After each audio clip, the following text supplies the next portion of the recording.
Hey sewers! Today's video is a scrap fabric project. We're going to be making a shopping bag holder like this one. We're going to need fabric, elastic, measuring tape, and a pair of scissors. You need 2 pieces of fabric. The first one measuring 27 by 16 inches, and this could be any scrap fabric that you have at home. The second one is going to be 12 by 4 inches.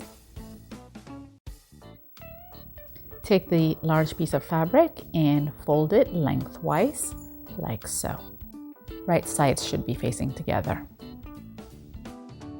We're gonna sew it closed with a 1/2 inch seam allowance.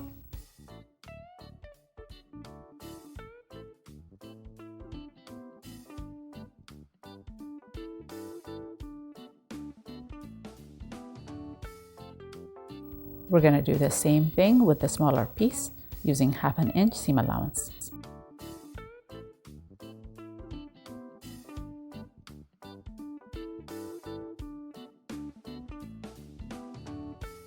Now we're trimming the excess seam allowance to about 1/4 inch. I'm using pinking shears because my fabric frays a lot. Now it's time to open the seams and press. This helps prevent bulkiness and bumps when we flip it over.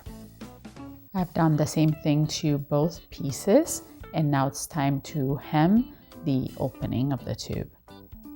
First, I folded and pressed 1/4 inch, and then I folded again to about 5/8 inch and pressed again. Now, if you don't have the kind of fabric that frays like mine, you don't have to fold twice. You can just fold it once and stitch. It also just looks nicer when the raw edge is not showing. I'm using the free arm of my machine because it's much easier to sew a closed loop of fabric that way. I'm stitching about 1/8 inch away from the folded edge of the fabric. I'm also using that fold as a guide so I can keep sewing in a straight line. See how the fabric just rolls around the free arm? I think it just makes it so much easier to sew in a circle. I'm doing the same thing on the other end. I'm going to fold and press, but this is the side that's gonna have the elastic going through it, so it has to be wide enough for the elastic, and I'm going to leave a 1 inch opening when I'm stitching so that the elastic can go through it. So just like the other end, I'm going to be stitching about 1/8 inch away from the fold. Yours can be different. The only important thing is that the tunnel is going to be wide enough to fit your elastic through.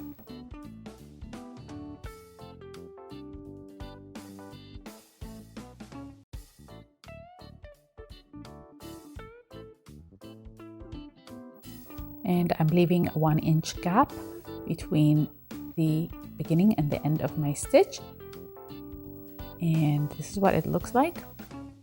I'm using a 1/4 inch wide elastic, 6 inches long. I'm gonna overlap it by about 3/8 inch, like so, and stitch.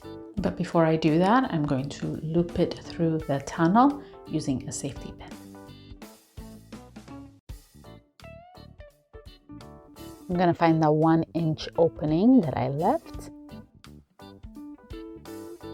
And there it is. I'm gonna feed this through, but I think it's a good idea to pin this so it doesn't slip all the way in.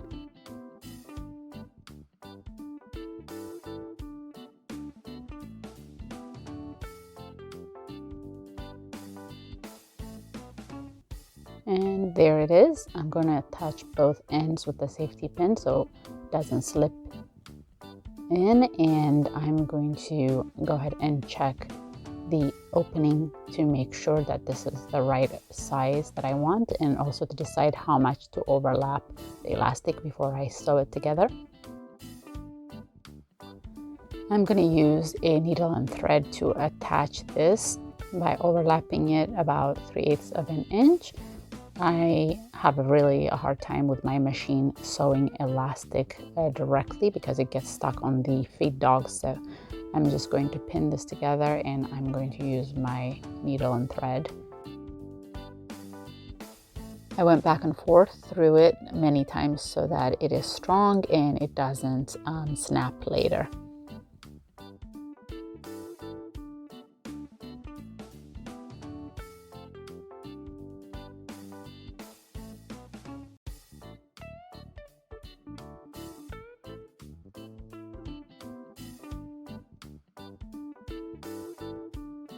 I think that'll do it. It seems to be strong. I'm going to cut my thread, and now I can test the opening, and it looks good.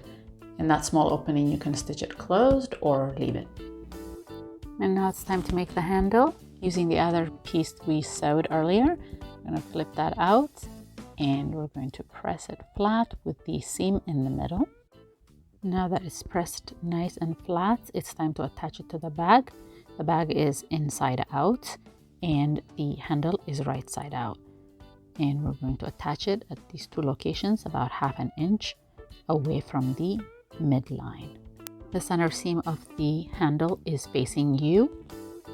Once it's all lined up, you can sew all around here and here, or you can do a rectangle just on the handles like I'm gonna do.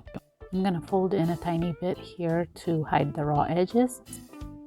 And everything is pinned in place, and now it's time to sew. I'm going to be sewing in a rectangle directly on the handle.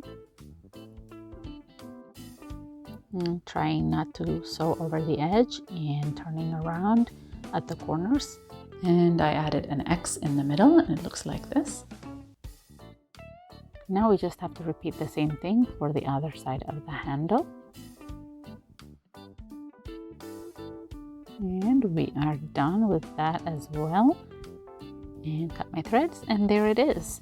I hope you had fun with this tutorial, and don't forget to subscribe, like, and share. Until next time, happy sewing, and thanks for watching.